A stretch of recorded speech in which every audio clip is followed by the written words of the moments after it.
Thanks very much for joining us. I'm really excited to be having this session with you, Peter. I think Mimecast is, one of these success stories that doesn't get enough recognition in London, and maybe it has something to do with you moving to Boston a few years ago. But a lot of really exciting lessons in there for the founders in the room that are kind of beginning on the scaling journey. So you founded Mimecast back in 2003, before SaaS was really a category in its own right.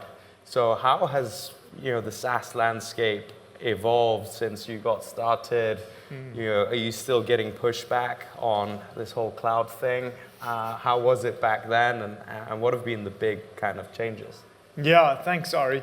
Well, if you think back to 2003, how many worked through the dot-com boom days? So you'll probably remember after the bust, there was a great deal of skepticism around anything sort of internet-related.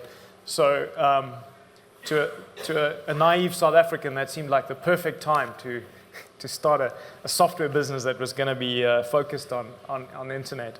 But I think what we saw at that point was quite interesting, because when I started my IT career, we were moving from mainframe and mini into client server. There was this big architectural shift going on. And the one thing I observed as a kind of young 20-something-year-old was that there were some pretty big companies that had become small companies during that transition, and some pretty small companies that had become big companies.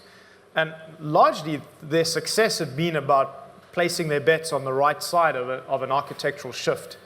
And if they found themselves on the wrong side, life became very difficult. And if they found themselves on the right side, doing something useful in that new paradigm and continuing on with that, they had a path to success. And so our sense was in 2003 that despite all of the skepticism around, the term cloud wasn't necessarily used, but around SaaS, was that this may well be that next big shift. And a lot of people might say, well, that was a lot of foresight. I don't think of it that way, because we had two very important companies evangelizing this architectural shift quite visibly. Mark Benioff at Salesforce, remember the big no software thing? Really talking and showing how you could use multi-tenancy to deliver pretty rich applications, business applications, through a browser. And then Google as well had started to become a lot more public about their architecture, and their methodology for building software and deploying software was very different from the traditional Microsoft client-server model. So my co-founder and I looked at this and thought, okay, ignoring what it is that we're going to do, and we build a really cool suite that simplifies email management and deals. I could bore you for 24. The bar opens in an hour, so I shouldn't use all the time talking about what we do, but it's important stuff for companies around cybersecurity and data management, largely around simplifying the email management experience at a corporate IT level. That's a useful suite of things, but doing that on this cloud architecture and doing it in a way that could really be at the forefront of the next wave of deploying and building technology, I think that was an important step.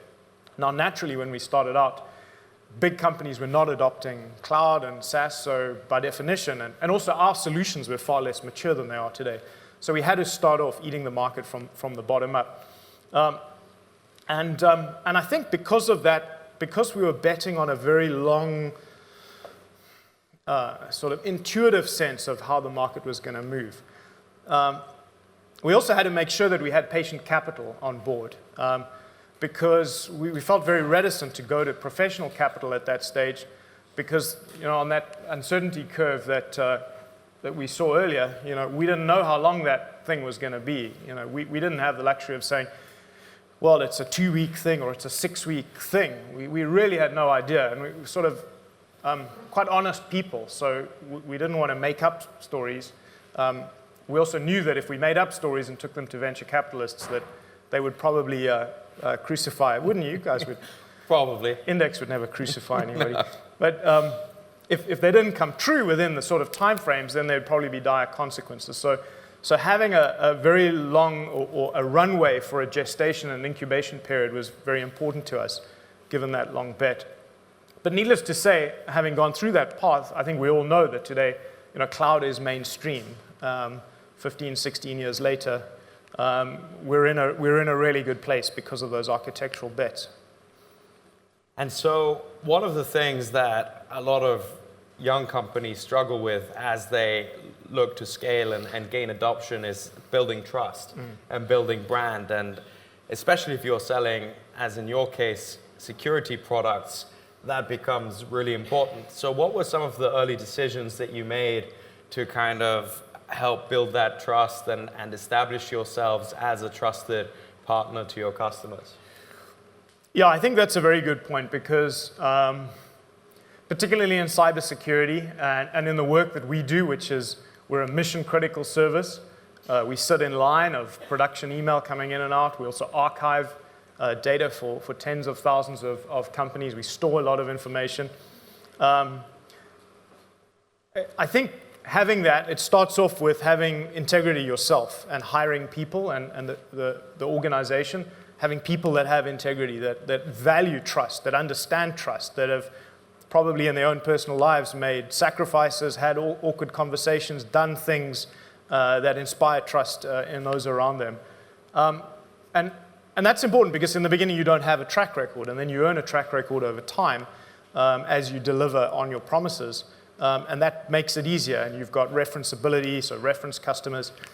But to me, I think the time at which you probably earn your greatest sort of kudos from a trust point of view is when something has gone wrong. And how your customers see you deal with problems. So we've had, in our 15-year history, we've had two incidents which I would hate to repeat. In 2013 and in 2015. In 2013, we had a major outage in our UK service. In 2015, we had a major outage in our US service. And you can imagine what it's like to be the CEO of a company that is responsible for the fact that thousands of organizations are not going to get or be able to send any email. How your phone rings, how your organization is under pressure, how Twitter is going crazy, how you can just feel the anger in the air around you because thousands of organizations for a period of time that you don't know, again, talk about the uncertainty curve, you know there's a problem, you don't necessarily know, is it going to be half an hour to fix it? Is it going to be 3 hours? Is it going to be 3 days? Is it ever going to come back up? Because you've got to go through a whole diagnostic process. And in both cases, the problems weren't necessarily caused by our own software. They were external factors, some HP switching equipment that went haywire on the one side, and then a malicious DDoS incident in the US. But I think the most important thing, and what I was incredibly proud of our team and our people, was the total ownership that everybody took for that problem. The teamwork that went into addressing it. Nobody was making excuses. Nobody was pointing fingers elsewhere. Everyone climbed on the phones. Everyone was handling phone calls with customers. The engineering groups, the technical operations groups were troubleshooting, solving problems. And the weeks that followed, going to see customers, standing in the box, taking shots, listening to the stories of how this had impacted other people, and just owning it without diverting anything. It's some of the proudest times I've had of our people and our team, just to operate under that pressure. And those are really galvanizing times for the team. And sort of looking back, my observation is that today's crisis is the birthplace of tomorrow's legends, because people talk about then and what it was like, and the struggle and the stuff that we had to go through. And it's almost like the new people who weren't there for that crisis are kind of slightly envious. I assure you they shouldn't be, but I think it's the people and how we deal with setbacks that builds that trust in the brand as well. And switching gears slightly to product, so the way you think about product changes at every stage of a company's life. So in the early days, you're looking for product market fit. Once you've found that, you then start to kind of expand and make it more enterprise ready. And eventually, you have to kind of pivot into thinking more in terms of platform and kind of building your ecosystem. So what did that journey look like for you? When did you know that you had product market fit and that it was time to really start stepping on the gas? And where are you today in terms of that journey? So, yeah, great question. I think one of the slightly different things with us, it's not that we didn't have to find product market fit, but we were placing a bet that a bunch of things that people already bought as on-premises, clunky on-premises solutions, point solutions, that a bunch of those things integrated into a suite and delivered from the cloud would ultimately be where people would want to be. And so we had a very strong conviction that unless we were completely wrong, we would probably be completely right about that, because the use cases were well established. The notion of a super category, if you like, of merging things together, like SAP, built a huge franchise by creating the ERP category, just putting things together on, removing the need for multiple point solutions and creating a greater than the sum of the parts sort of combination. So we had real conviction and probably at the risk of hubris, of assuming, look, like we had religion about this and there's no one who's going to talk us out of it. We're just going to keep going. And thankfully we were right. I mean, nothing's guaranteed in life.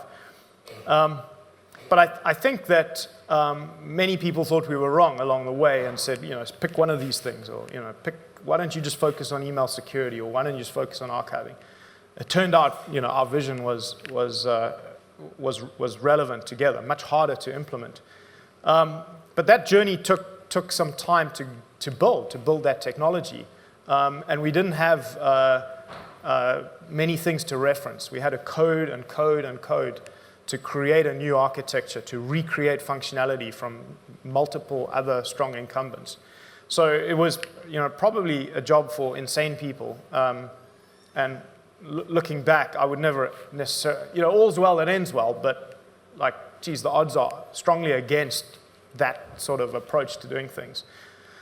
But we started getting traction, and I largely had to sell using PowerPoint sort of screenshots. Those were my demos. Sort of, it's PowerPoint, but it's, you click here and the next slide appears and the screen's changed, it's doing something, while my co-founder and his tiny engineering team were sort of beavering away in the background. But we had good responses, and I got it up to about 50 small customers, and then we knew, okay, people are really responding well to this general proposition. If we double down and we keep going, it'll work. And now that you are kind of moving from, as we've discussed previously, kind of from scale up to a really grown up company, how are you thinking about growing from here? So you've taken historically a very conservative stance on M&A, for example. You haven't acquired a lot of companies. Looks like that's changing recently. What does that thought process look like, and is growing via M&A becoming more important to you, and how are you thinking about transitioning from product to platform now? Yeah, I think so. So we built a multi-product suite from the beginning. So some might say that that's a platform. So it's a microservices architecture, multi-product, multi-tenant. So it has some really good design characteristics, but that meant we had to build that organically. There weren't sort of a bunch of companies we could buy and put it together. And I think that's really a feature of the cloud era. In the old days, a perfectly legitimate strategy was just to roll up, to build your product portfolio by acquiring, here's a company, we buy this, we buy that, we buy that. In security, Symantec built a business that way. Everything got put in a yellow box and sort of sold. But that worked when you had tens of thousands of IT teams all in disparate locations at different customers, and you could hand all of this over, and that they would onboard, and their job was to operate these, install and operate and manage all the software. The cloud changes that completely. because the customer has no anticipation or desire to operate things. They just want the utility. So the onus is now on the software author and the service provider to manage this. And so if one wants to scale to tens of thousands, or our aspiration is hundreds of thousands of customers, we're at just under 30,000 today, you've really got to think about that architecture quite differently. And mostly it's an organic build. Now, having said that, we built a pluggable architecture, and so now, in order to acquire certain componentry or certain skills and talent, we have looked at M&A as a vector of growth and accelerating that. But I think we're very cautious. My co-founder and I both had tech companies in South Africa independently of each other before, which we sold to companies in the .com orgy. And that really, the companies declined terribly under new ownership, especially once we left those respective organizations. So, we understand that if you go from sort of start up to scale up, then, at our level, we had to really get on a forced march to grow up as a business. And then many companies then start doing a lot of acquisition, and they just become a roll-up. And then I think, at terminal velocity, they have to go from roll-up to break-up. And we've seen that with, HP, Symantec, many other companies. They just become too big and unwieldy and complex. Customer experience declines, their focus becomes different. And so that's very hard to do. So I think we approach M&A very, very cautiously, because there's so much to it: culture, architecture, customer experience, that one has to be good at managing. And you've always been a very international company. So you founded your first company in South Africa. You then moved to London to found Mimecast. And then you moved to Boston. So what was the thought process there in terms of when did you know it was time to move, and how were those decisions made, and how do you manage those transition points?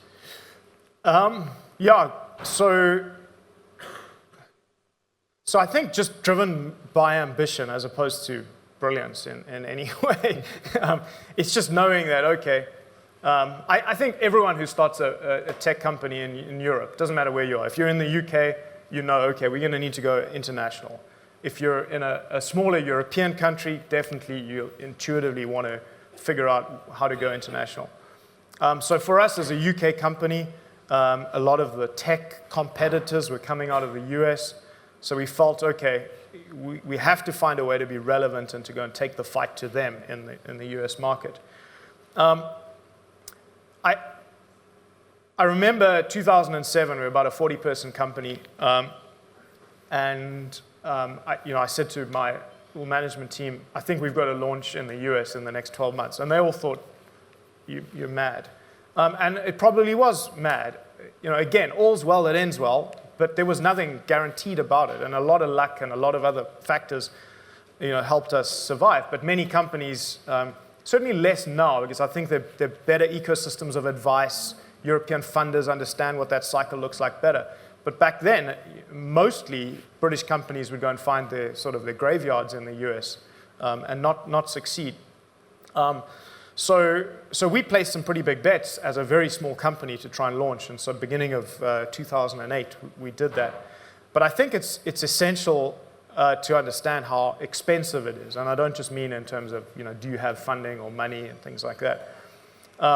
You really have to have conviction. It's going to cost a lot in travel. One's going to have to expand the management team bench, acquire skills that one doesn't have if one goes into the US market. And I experienced this extremely. One of the most difficult parts of my role in the company was figuring out where the center of gravity is.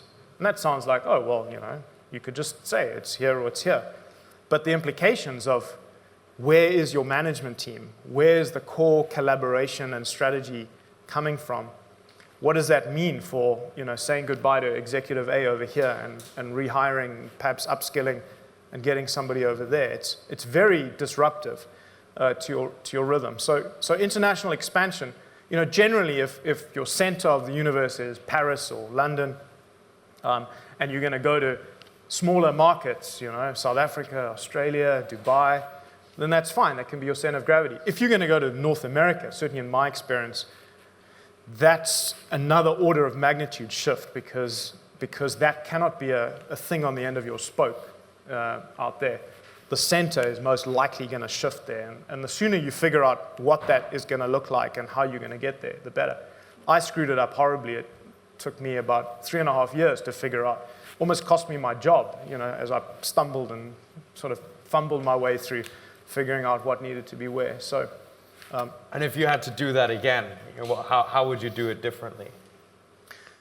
I think I would have been a lot more decisive. I would have said, okay, I got to make this change. It's going to take 12 months. I would have been very open with everybody involved and said, okay, you 5 people.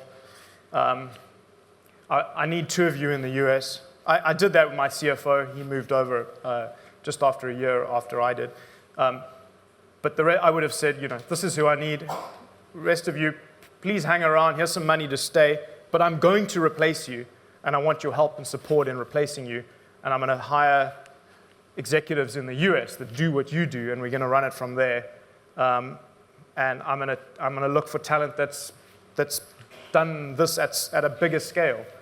And those sound like sort of easy, straightforward conversations when you hear those words coming out. Well, it sort of seems reasonable. But I never had those conversations. And there was an awful lot of ambiguity and difficult times as a result. So, and one of the things that a lot of companies wrestle with as they begin to expand internationally is keeping a kind of cohesive, coherent culture across different offices. Do you have any particular things that you've done to kind of keep that cultural cohesion? Yeah. So that's so important because, obviously one offers a product to customers, and, we talk a lot about product market fit, and, that's the lifeblood of, whether you have the right to exist or not. But on another level, the right to exist is because you are providing a group of talented people with an employment experience. And that employment experience, being as deliberate about that as possible is important. And I think it starts with the character of the founders and the senior team. And there's no wrong or right. We pride ourselves on a particular style that I think is true and authentic to Neil, my co-founder, and I and our team. But then you see other companies, I don't know, Oracle, which is sort of carnivorous and ego-driven and all of that. And they're fabulously successful. I mean, make no mistake about it. So it's not my place to say, well, this is better or superior. It just, as long as it's consistent and deliberate, it works one way or another. It just, what is right for that business.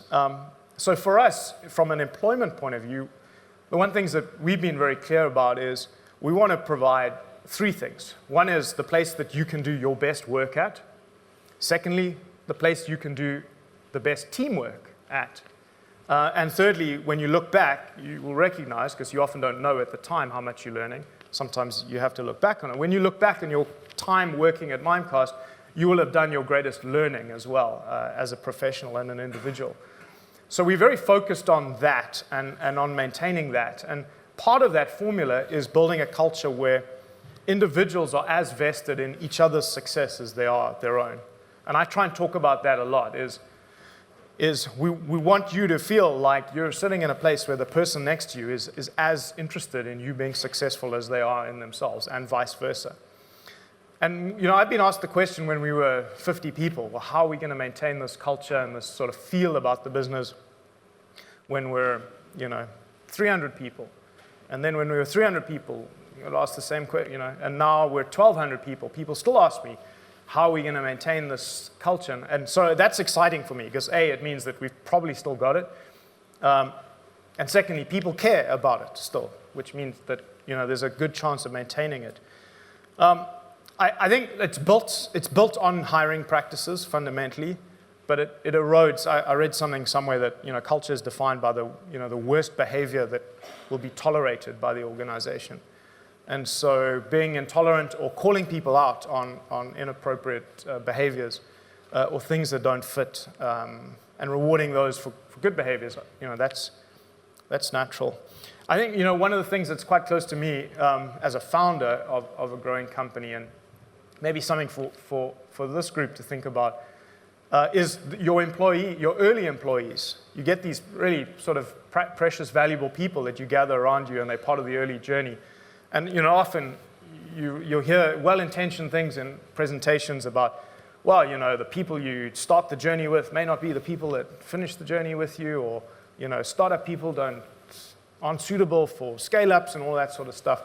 And that sort of feels a bit cold, although in many cases it's not untrue, and people are free to come and go. They can go and work at another startup if they want to. But my sense is that there's a real accumulated tribal knowledge and institutional wisdom that if you can harness those people and you can keep a core group of people in the organization for a long period of time, that is very valuable.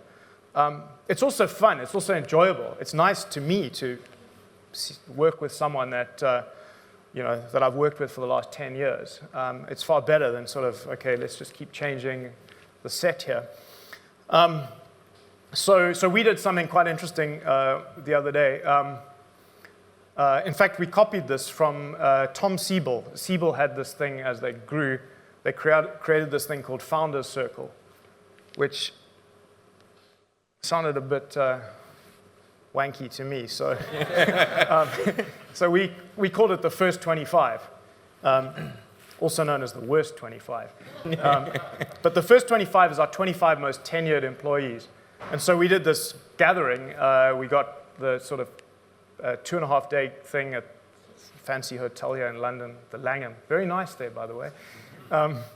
And we did a little summit where we got them. And these are people that have worked all over the world: Australia, South Africa, US, and a ton here in London. And it was really just, other executives in the business sort of thought of this idea as a little bit threatening. And I don't know, is this now a new decision-making or power force in the business? And I was like, no, don't worry about all of that. It's just for the fun of it. It's just for the enjoyment. And just to connect these people and remind them of how important they are in our journey.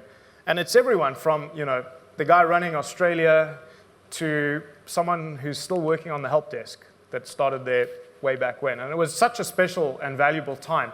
And obviously a privilege to be able to do it, to be able to sort of have the resources to take 25 people, fly them around the world, and behave like baboons at the Langham for 2.5 days.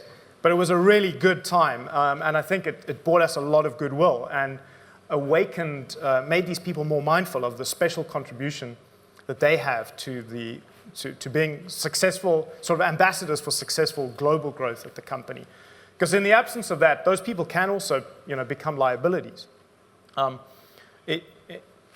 Many did in our process and left the company because they sort of tapped out. Endurance isn't a sport that everybody's signing up for, but very, very constructive.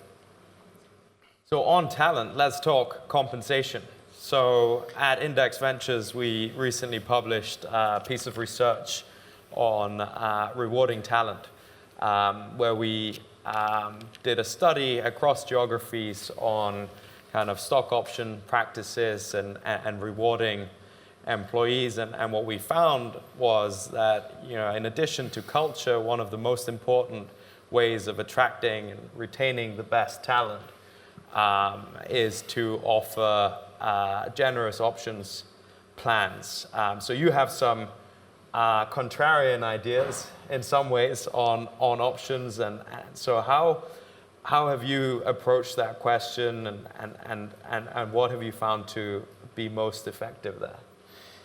Well, firstly, I have to congratulate Index Ventures this is the third smartest thing I've ever seen them do. The first was investing in Mimecast in 2009. The second was hiring Ari. And then the third was writing a piece of research talking about positioning themselves as being advocates for stock options being more widely distributed to European management teams. I mean, that is very clever marketing, because, who wouldn't want to have them as a backer, given their orientation to rewarding management teams? So it's good, but it's important research, and it's important to have a look at it. I think my view is having lived through this journey and seen mistakes that we've made, but also seen how some of these incentive plans play out over time, over a decade and a half, and sort of surviving further primary and secondary fundraising, and obviously an IPO and sort of that path. I think one of the interesting things I found about the research was that there's a difference between Europe and US, and the theory is the US people get everything, and the Europeans are being screwed by the founders and the VCs out of stock options, other than index, certainly not by Mimecast.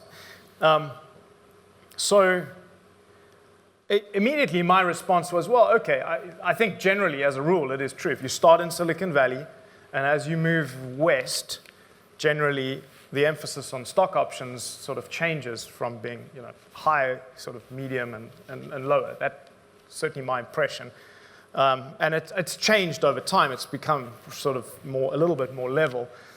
But I think it is worth just appreciating that there are different risk-reward arrangements in both cases. So, in the US, for example, you've got at-will employment.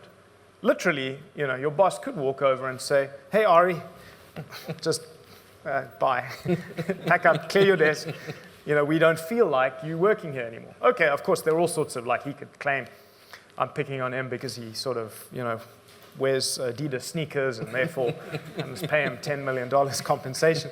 But generally, that at-will employment is very different. And then, the rumor has it, if you employ someone in Germany or France, you may as well, have married your sister to them, because they're a family member, and there's no way of ever sort of backing out of that arrangement. So that's a different sort of risk-reward balance, and so. Most stock options in the US that most people get from most startups and most companies never become worth anything really anyway. So it can be a little bit of an academic point, and appreciating that says, okay, well, let's focus on real compensation and things like that, cash. Of course, when things have been super successful, that's when everyone has a look at it.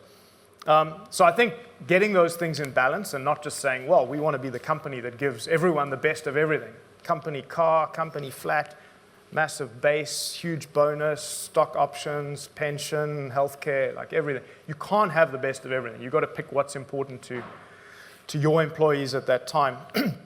I think also, the debate about, does everyone get? Do you peanut butter the stock options across everyone? Versus, is it more elitist? And I think when we started out, I was kind of a communist. Everyone should get a little bit of everything. Even the receptionist should feel like an owner. Who's thought that? So we did that, and you end up spreading the goodness around, and you sort of hope that increases the chances that your company might be successful. It probably doesn't. And so we went from that. Now, obviously, as a public company, you've got a very defined amount that you can use for that. So we focus it on the top 20%. And again, then it's important to say, okay, well, that's not just by job title. It's got to be both expert as well as leadership orientated. And a leader can be, a leader in a field as opposed to a leader of people. So you don't want to prejudice your highly skilled, precious engineers against some sort of SVP of something or other fancy who's just getting this allocation because they've got this vanity title. So one has to work it out. But in our company, it's largely the top 20% of people now who get stock options, and it sort of skews up so that you can get the very best talent at the highest level in your organization, because that's what you're competing for. And the better the talent at the top of the organization, the better everyone's success is. The better talent you get to hire everywhere, the greater the success, the better the experience. So it is worth concentrating reward in order to get that, because not everything is equal. One of the things that I put in place, and maybe it was a South African and British mindset and would never fly in the US. I think it's illegal in the US, but we had this thing where I said, if you want to have stock options and you want to be a shareholder, well then you need to stick around like a working shareholder would in a company. So we had a clause which said, if you leave the company, you're going to lose your stock options. And I don't know, I think I would still do that if I could do that. It's different as a public company because it's a tradable currency, so it's part of the way people think about their pay. But as a startup, equity is a lot more precious than one sort of assumes it is if one rolls forward and thinks about where you're trying to get to. So having an arrangement which says if somebody comes along and 18 months later they didn't work out, they walk from the stock options. I don't know, people might not like that, but that's what we did, and I think it repopulated the pool and meant that people who were going to stay for the journey got those benefits, and we didn't have a long tail of people waiting on the sidelines for us to do something for them. So I have one more question before we open up the floor to Q&A. So you've kind of made it, public company, market leader in your segment. What's next for Mimecast? I've made it? I tell you, it's an interesting observation because I would probably,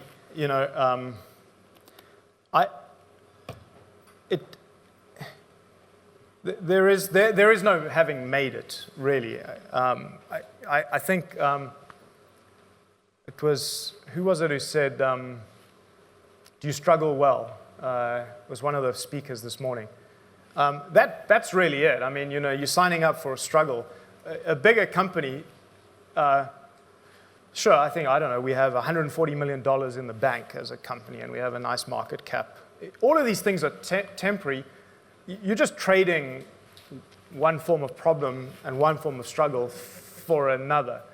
And that may sound disingenuous because you think, oh, well, I don't know, I'm worrying about, trust me, I know what it's like to have $5,000 in the bank and a payroll of 35. So it's not lost, the irony is not lost on me that I should sit here and say, we're struggling with our 140 million and our sort of all of this stuff going for us. But it isn't, there is no destination. I think that's what I'm trying to say. There are only milestones. And it is important to recognize when you've hit certain milestones or passed certain milestones and to enjoy and celebrate that. And to let people see that you enjoy that. And I'm not trying to take that away from this. But it isn't, there's very little time for victory laps because there is always someone bigger. It's a competitive marketplace. It doesn't get, the old things get easier, but the new things get harder. And so the kind of challenges that we have to think about now are just at a bigger scale. How do we do things that will really move the needle? So we can launch a new product, and it could in 2 years get to 10 million ARR, and nobody cares. Whereas, I don't know, go back a while, I'm sure 20% of the people in the room would be thrilled to have a business that in 2 years got to 10 million ARR. I know we would have when we started out. It took us a lot longer. But it's really just, turning up every day. Somebody earlier said, just can you pick up the shovel? It's just facing the shovel of the day, and loving the game, and just continuing to grow and taking the company forward. Great. All right, we're going to open up to questions. Let's see, what do we have here? So, which leg of the journey from starting out all the way through to IPO was the hardest? I think confronting one's own sense of illegitimacy. And the founders in the room who've sort of gotten the companies to a point where you're outside of your comfort zone, not necessarily because you're just doing something brand new as a business, but because you're starting to wonder if you're the person to run the company. So confronting that sense, there's some good writings on it. The imposter syndrome is what it's sometimes called. And Mark Littlewood's smiling because he heard me talk about this at Business of Software in 2012. It's really confronting that, and there's so much noise in the system about, whoa, this founder, can he scale? can she scale? Like, is she the one to run a big company, or don't we need someone more experienced, and all of this sort of stuff? And that is tough. That's psychologically tough, and that never goes away. You know, it endures. And the way that I deal with that is, the question is, well, firstly, what do you really want to do? And do you see it as a profound privilege to get to lead an organization that you started? And then identifying what is your special contribution to that organization as a founder, because not many companies get to be run by people that started them for enduring periods. And there's a real benefit in that sort of long arc of strategic focus, in the authenticity, the moral authority that comes with that. And it's a precious thing. It's something you can easily screw up. But understanding the legitimacy of that, and realizing that actually there probably isn't somebody better. There probably are a bunch of people that are better at things, that if you are lucky enough to hire them and have them on your bench, you can extend that sort of magical scene of a founder-led organization. But it's overcoming that self-doubt, and that I found the hardest thing at times, and especially when other stakeholders might question you quite hard on that point as well. Just really knowing what you want to do deep down. So the next question is, at your scale, managing 1,200 people, how many direct reports do you have? How do you manage that, and what are the roles? Yeah, great question. So that team design, that's... So one of the things that we had, as we went from sort of startup to scale up to what I'd call grow up, which is, what you kind of need to do to be a public company. And when I say grow up, I don't necessarily mean in the like, hey, Ari, grow up, man. I really focus on the grow up, because you have to be growing. It's not just about being mature and steady state. A public company is expected to grow, whether it's revenues or earnings or market share. There's a growth dynamic to it that's very important. I really had to, I suppose, upgrade my management team and put a lot more responsibility on them. So as a public company, you spend a lot more time with your CFO, you spend a lot more time out there with talking to the street. I brought in a COO, and again, which I did at the time, sort of Wikipedia COO or Google COO. It's like it's everything and anything. And what it comes down to is, what are the capabilities that would complement the CEO best if handled by somebody? So for me, Ed Jennings handles sales, marketing, and services, customer success, if you like. And that's a very big part of the organization. So I've got a CFO, I've got a COO handling sales, marketing, and customer success. I've got my co-founder, who's our CTO, who's a sort of architect and advisor now. I've got a head of engineering. I've just hired a chief strategy officer. She joins us next month. I've got a head of systems, security, and risk. I've got a GC, and I've got a head of HR. So that's 8. And that's expanded to 8 sort of fairly recently. I'd kept it at about 6 or so for a while. But those people, and having the best people that you can source and really building that as a cohesive team is a huge part of my job. So I rest on that team a lot. Here's a good question. So we already touched on the mistakes around, involved in not being deliberate enough about geographic expansion. Apart from that, what would you say was your top avoidable mistake, and how could you have avoided it? I think I think the shift of gravity to the US. Look, hanging on to people that are either in the wrong place, like physically, or in the wrong place from a skill set point of view, I think that's a mistake that everyone makes, and I'll probably sort of make it till the day I die.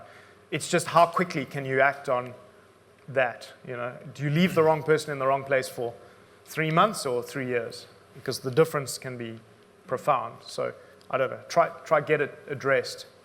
And it's very difficult. Now, obviously, we have a recruitment team. We have a budget. We can get retained recruiters to work for us. We have a brand. We have, but in the beginning, we had no brand. We didn't even have Index as investors to go, look, Index invested in us. We must be cool. So it was really hard to attract talent. And we really had to trade on our networks, on force of personality.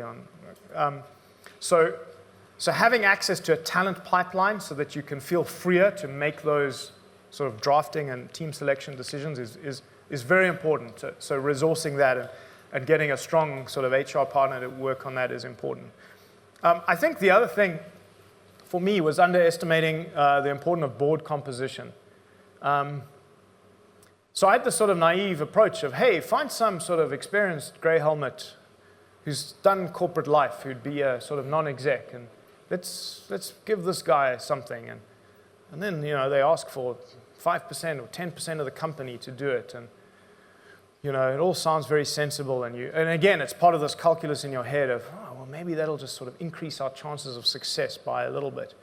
And then I did that a couple of times. And I mean, they're helpful, they're nice people. But you realize that you outgrow them pretty quickly.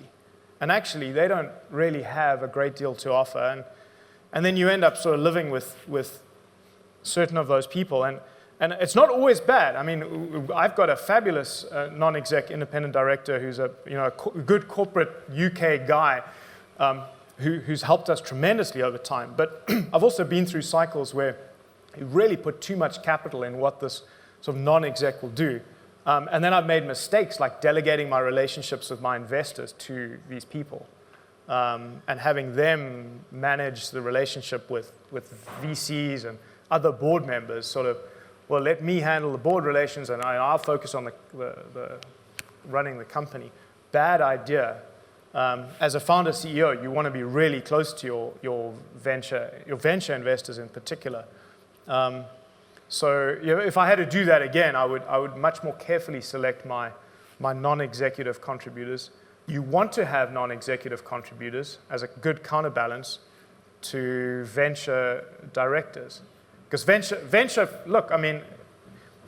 firms are great. It's a very important part of funding. Success costs money, and being successful. Once you are successful, you need more money than you needed before you were successful, in terms of success being defined as sort of getting customers and growing and expanding and things like that. But understand when you bring a venture firm on, in the beginning, it's all alignment. We're all aligned. We all want the same thing. The difference may be that they have a biological clock that's ticking, and you may not. And you may think, well, we'll deal with that in the future, and you will deal with that in the future. Make no mistake. So at a certain point, their biological clock will inform their thinking, their decision-making, and there are no guarantees that it is not profoundly wrong-headed, because it's designed to achieve the outcome that they promised their limited partners. And now, as a limited partner in certain VC funds, I read the paperwork. Oh, okay, I'm going to get my money out in X years' time, and it's going to be worth a lot. So I hope they do that. Pity the portfolio companies and the CEOs they trample on to achieve those outcomes. Well, I hope not. But the good ones won't do that. But that's the reality, is there's a contract, there's a deal that comes with taking professional money. And so you want to have strong independents that can counterbalance that have the experience, that can tell you what's really going on, that can keep things right-headed, because otherwise things can get squirrely. And the destiny of an organization is a fragile thing.